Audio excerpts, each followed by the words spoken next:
Welcome to the Financial Regulations and Practices module. Our project is entitled Effects of the Subprime Crisis on Banks. So let's get right into it. What did we do? Well, we came up with a resilient package. The targeted aim is at the recent crisis that the world now faces. We will be focusing heavily on how it plays a great impact on the bank and its management. Let's start out with the scope of responsibilities a banker abides to.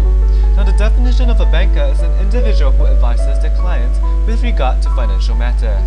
He will also provide financial assistance in accordance with the customer's needs.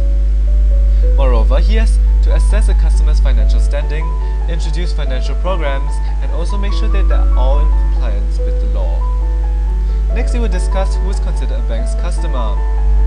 A person will be considered a customer when he has an intention to maintain a permanent relationship with the bank, for example, by opening an account with the bank. Alternatively, a person who accepts the bank's services, such as that of investment advice, is also considered a customer. Now let's refer to the case of Woods & Martin's Bank Limited N.R. The court held that the bank was liable for negligent advice provided by its branch manager.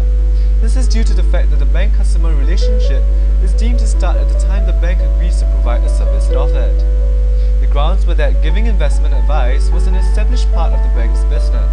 As such, the bank owed a duty of care to the persons receiving the advice.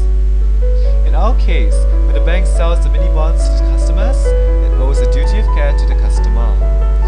Although they do not have accounts with the banks, they are still considered customers as the bank has provided a service to them.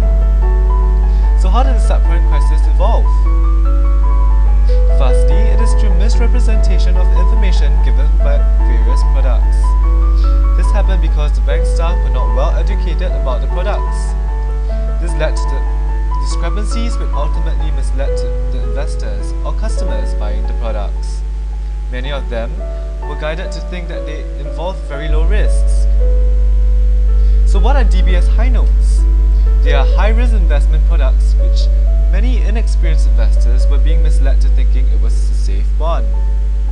So as a result, customers were also told that the notes were issued on the strength of well-known financial institutions or listed companies with high credit ratings which represented a low-risk portfolios. DBS staff also assured customers that the worst that could happen would be a 1/8 reduction in principal value. Many banks went belly up as a result of the subprime crisis. Lehman Brothers filed for bankruptcy, evolving into the largest bankruptcy in the world.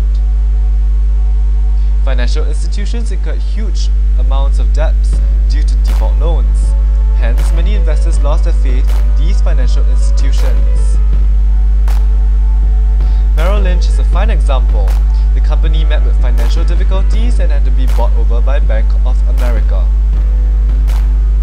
And according to statistics and surveys we have gathered, we can see from the pie chart that 96% of the bank's customers have dropped due to the crisis.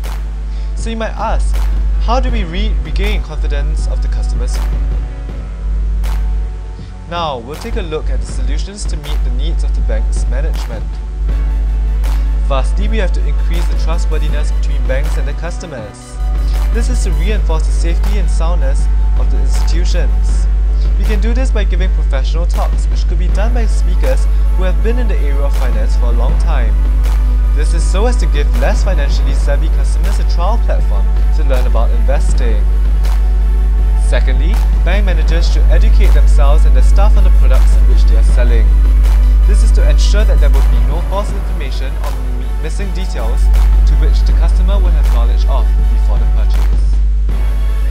Besides being well aware and educated on the products, banks should also have a strict set of rules and regulations that all staff must adhere to. Thirdly, banks should also have stricter standards than that of MAS. This is to increase the customer trust in them and attract customers to entrust their money with the banks.